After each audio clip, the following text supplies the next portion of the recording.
وبك نستعين أما بعد أعوذ بالله من الشيطان الرجيم بسم الله الرحمن الرحيم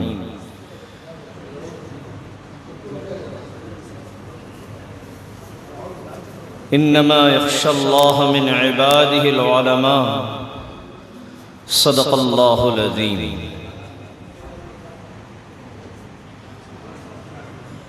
معزز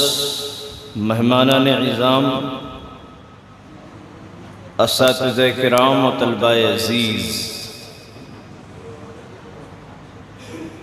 آج کا یہ جلسہ انتہائی اہمیت کا حامل ہے۔ اس کی وجہ آپ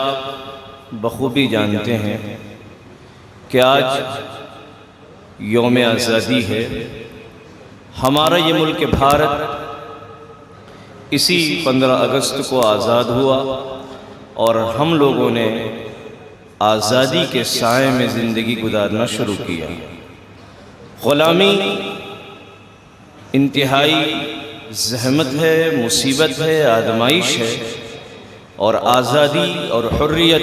ایک نعمت ہے۔ اللہ تعالیٰ نے یہ نعمت ہمیں عطا فرمائی۔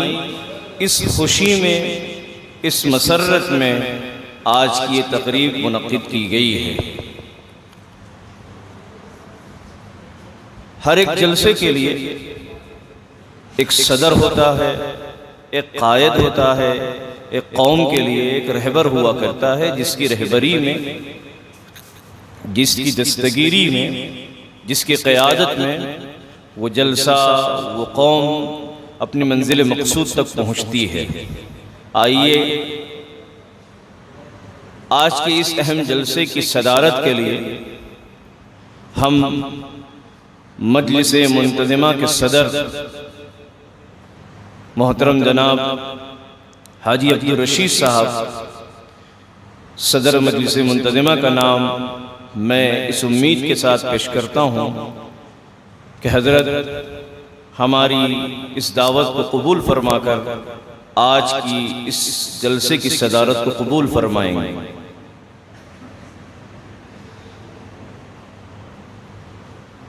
ہمارے اکابر کا یہ دستور رہا ہے کہ جب وہ کسی جلسے کا آغاز کرتے ہیں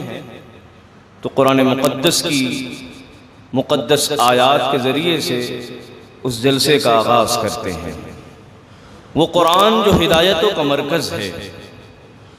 وہ قرآن جس کے بارے میں خود رب العالمین نے یہ کہا،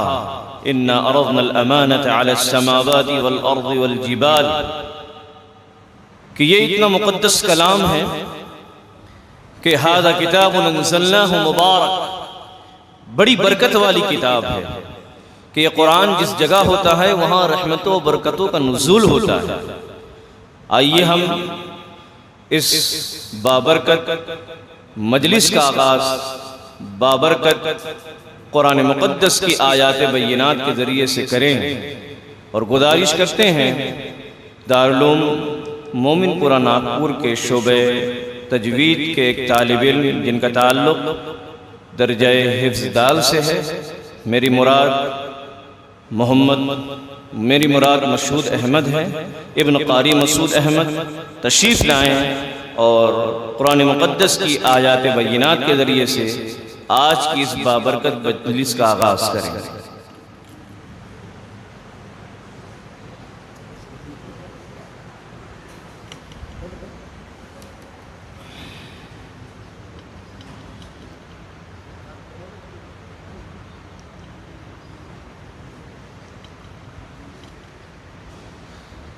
اعوذ باللہ من الشیطان الرجیم،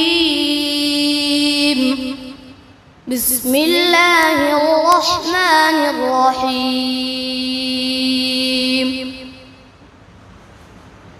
ان فی ذلک لعبرۃ لمن یخشی، أأنتم أشد خلقا أم السماء بناها رفع سمكها فسواها وأغطش ليلها وأخرج ضحاها والأرض بعد ذلك دحاها أخرج منها ماءها ومرعاها والجبال أرساها متاعا لكم ولأنعامكم فإذا جاءت الطامة الكبرى يوم يتذكر الإنسان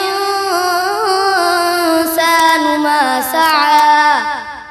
وبرزت الجحيم لمن يرى فأما من طغى وآثر الحياة الدنيا فإن الجحيم هي المأوى وأما من خاف مقام ربه ونهى النفس عن الهوى فإن الجنة هي المأوى يسألونك عن الساعة أيان مرساها فيما أنت من ذكراها إلى ربك منتهاها إنما أنت منذر من يخشاها كأنهم يوم يرونها